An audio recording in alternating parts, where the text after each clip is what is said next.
लाख मस्मार किए जाएं ज़माने वाले, आ ही जाते हैं नया शहर बसाने वाले। अस्सलाम वालेकुम, मैं हूं फैसल तारड़। दोस्तों, एक दफ़ा फिर से मोदी पर कहर नाज़िल हो चुका है। दोस्तों, यूरोपीय यूनियन के जो कि 751 अरकान हैं, उन 751 अरकान में से 626 अरकान ने भारत के खिलाफ वोट दिया है और तकरीबन 6 से ज़्यादा रेजोल्यूशन पास की गई हैं जम्मू कश्मीर के हक में और पूरे मोदी के खिलाफ और पूरे भारत के खिलाफ, बीजेपी के खिलाफ यूरोपीय यूनियन उठ खड़ा हुआ है।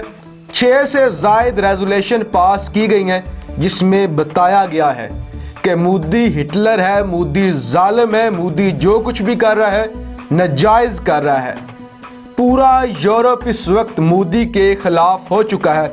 आप अंदाज़ा लगाएं कि 751 टोटल मेंबर्स हैं, 626 ने मोदी के खिलाफ वोट दिया है, 6 से ज़ायद रेजोल्यूशन पास की हैं। तो क्या जो मैंने आपसे कहा था कि मोदी पे अल्लाह का कहर नाज़िल हो चुका है, मोदी ने अपने मुल्क को, अपनी पार्टी को निस्तो नाबूद कर देना है और उसका आगाज हो चुका है। आज आपने देख लिया जो यूरोप ने मुसलमानों के हक में आवाज़ उठाई, लिहाजा हमें इससे सबक सीखना चाहिए कि यूरोप मुसलमानों की खातिर आवाज़ उठा रहा है, यूरोपीय यूनियन कश्मीरियों की खातिर आवाज़ उठा रही है, लेकिन हम आवाज़ नहीं उठा रहे, हम खामोश तमाशाई बने हुए हैं। लिहाजा हमें भी सबक सीखना चाहिए, हमें भी अच्छे कामों में यूरोपीय यूनियन के नक्शे कदम पर चलने की ज़रूरत है। पाकिस्तान जिंदाबाद।